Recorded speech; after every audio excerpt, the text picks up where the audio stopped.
regarding Adam Cole, because of the complexity of the injury, there's still little time, left out of action, but he hopes, it's not much longer. He is able to walk now, so he's on the way back. Man, I love Adam Cole so much. What a shame he got so badly hurt in AEW, and I don't know, man. The match should have been him and Cole or him and MJF at Wembley, really, but doesn't seem like that's possible. So I just hope he's okay and he has a good recovery. Do you think he makes an impact on AEW when he does eventually return? We've seen him come out and talk a little bit, but it didn't really amount to anything. What do you think?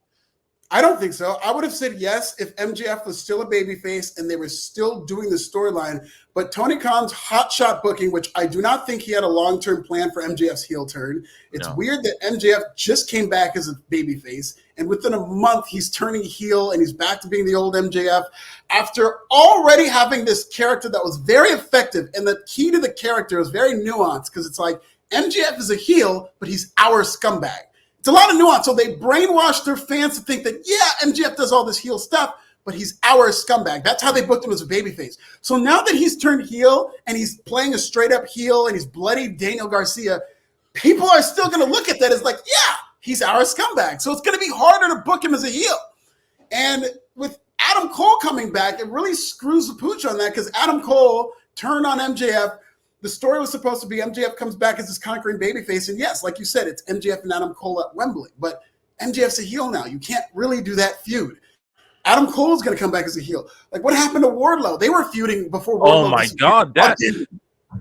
Like, I don't think it's going to help Adam Cole. It's not going to help anybody.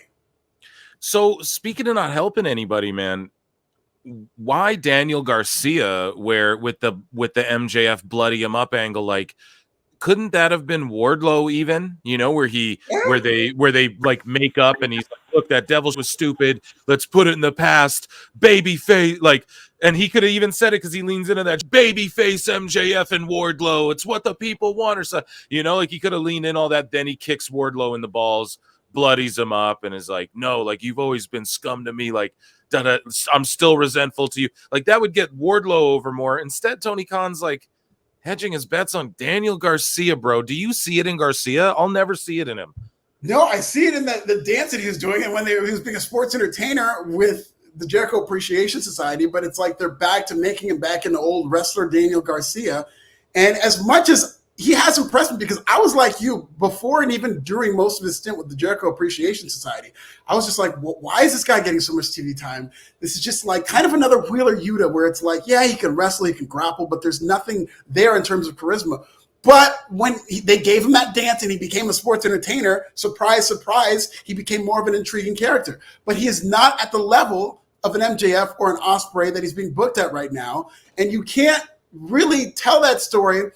I don't think AEW can effectively do that in the 2 months they have to book Wembley. Like Solo Sikoa's in a similar situation, but WWE's done a phenomenal job. They killed Paul Heyman. They had him pin Cody Rhodes. They've got Jacob Fatu in there as his heavy. So he's did you watch SmackDown? Solo's Roman, yes. So Solo looks like a bigger star because of all this that's going on. And I think the bloodline is great, but I don't think AEW can do that same thing in heating up Daniel Garcia in a short notice.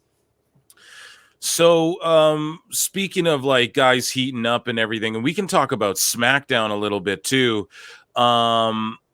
But Ricochet is expected to debut in AEW shortly. Do you have any insight on that, or like what are your predictions for that? Do you think he does show up there, or do you think that the sheets are jumping the gun on that? And do you have high hopes for Ricochet if he shows up there? What do you think?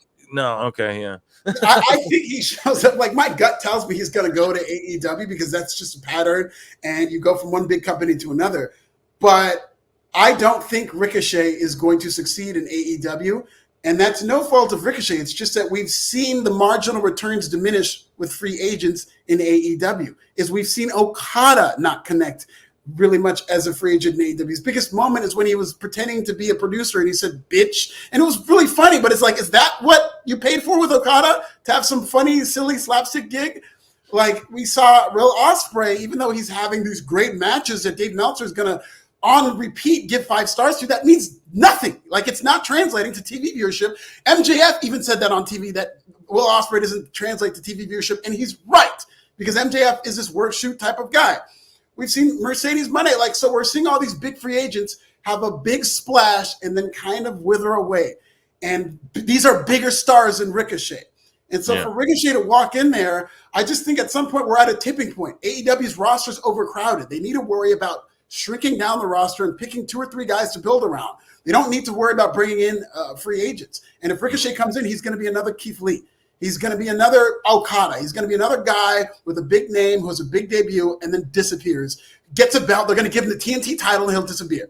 You know, so I don't think if Ricochet is looking at the tea leaves in AEW and he really was a thinking man's type of wrestler, I think he should take the Cody Rhodes route, the Drew McIntyre route, in that you go on the indies and you prove yourself to be a big fish in a small pond so that WWE wants you more. Kind of like what Stephanie McCord did.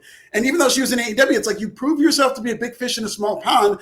I think now's the time to do that because both rosters are top heavy. You see WWE, we talked about WrestleMania season, all those big stars they have. You see AEW, they've signed one free agent after another.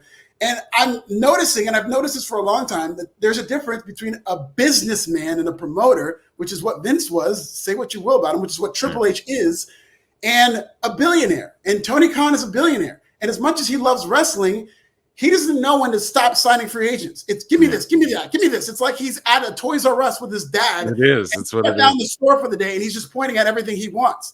Like, he's not thinking about how do I book this guy? How do I bring him in? What stories do I tell so that by the time he's debuting, we have this hot story he can walk into? It's just, oh, look who we got. And then they move on. Because Tony Khan just bids on people. He does not know how to tell their stories and create a build-up to their debut and to their existence in AEW. And that's a mistake that they're going to make with Ricochet if he gets there. What did Jay-Z say? I'm not a businessman. I'm a businessman. Yeah. Exactly.